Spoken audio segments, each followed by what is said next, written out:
আমরা এবার দেখি 27 এবং 28 নম্বরে কিরকম। 27 নম্বরটার বাম পক্ষটা করছি। দেখো একটা অঙ্কে যখন প্রমাণ করতে বা দেখাইতে বলবে, তুমি অঙ্কের সমান চিহ্নের আগের অংশটাকে লিখবা বাম পক্ষ, এটাকে অঙ্ক করলে ডান পক্ষ পরের অংশের সাথে মিলে যাবে। দেখো কিভাবে আমরা এটা করবো। দেখো এখন এই ব্র্যাকেটের কথা চিন্তা বাদ দাও, এটা গুণ করবো কিভাবে। দেখো এ এর সাথে যাবে, এ ওয়ান এর সাথে যাবে।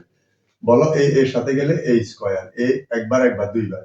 এবার এ ওয়ান এর সাথে গেলে এই যে এটা চিহ্ন, এটার কোনো আগে চিহ্ন নাই মানে কি প্লাস, প্লাস মাইনাসে মাইনাস, ওয়ান এ, সরি এখানে প্লাস এখানে মাইনাস, প্লাস মাইনাসে মাইনাস, এ ওয়ান এর সাথে গেলে কি হবে ওয়ান এ। ওয়ান লেখার দরকার নাই। এবার এই পর্যায়ে দেখো এই প্লাস ওয়ান এর সাথে যাবে, প্লাস ওয়ান ওয়ান এর সাথে যাবে। প্লাস ওয়ান এর সাথে গেলে এটা প্লাস, এটার আগে কোনো চিহ্ন নাই মানে প্লাস, প্লাসে প্লাসে প্লাস ওয়ান এ, ওয়ান লেখার দরকার নেই।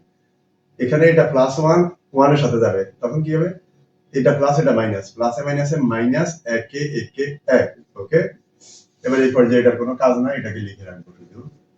এবার দেখো এটা প্লাস এর এটা মাইনাসের কাটা, কে থাকে এই ব্র্যাকেটে এ স্কয়ার সরি মাইনাস ওয়ান, আর এখানে থাকে এ স্কয়ার প্লাস ওয়ান, এটার কোনো কাজ নাই, এটা লিখে রাখছি।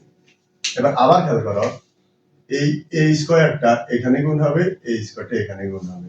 আবার করো কিভাবে করবা, এই দুইটা এই স্কয়ার, এই স্কয়ার এই দুইটা এই দুইটার সাথে গেলে কি হবে এই সাইডটা।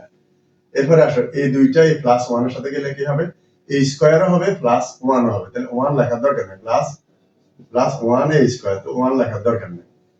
এবার এরপরে কাকে গুণ করবা দেখো, এই মাইনাস ওয়ানটা একবার এখানে যাবে, মাইনাস ওয়ানটা আবার এখানে যাবে। তো দেখো হ্যাঁ, মাইনাস ওয়ানটা তুমি যদি এটার সাথে গুণ করো মাইনাস ওয়ান এ স্কয়ার, ওয়ান এ স্কয়ার, ওয়ান লেখার দরকার নাই। মাইনাস ওয়ান প্লাস ওয়ানের সাথে যাবে, প্লাসে মাইনাসে মাইনাস, এক একের সাথে যাবে, এক একে এক, এটা যোগের এটা বিয়োগের। আর এখানে থাকে এই যে কি থাকে যা থাকে তা লিখবা, এটাই আমার ডান পক্ষ। ফাইনালি তুমি লিখে দিবে, যাতে বাম পক্ষ ছিল কোনটা, এটা ছিল বাম পক্ষ। বাম পক্ষ অঙ্ক করছি আর ডান পক্ষ রেজাল্ট হয়ে গেল, তাতে বাম পক্ষ সমান ডান পক্ষ প্রমাণিত।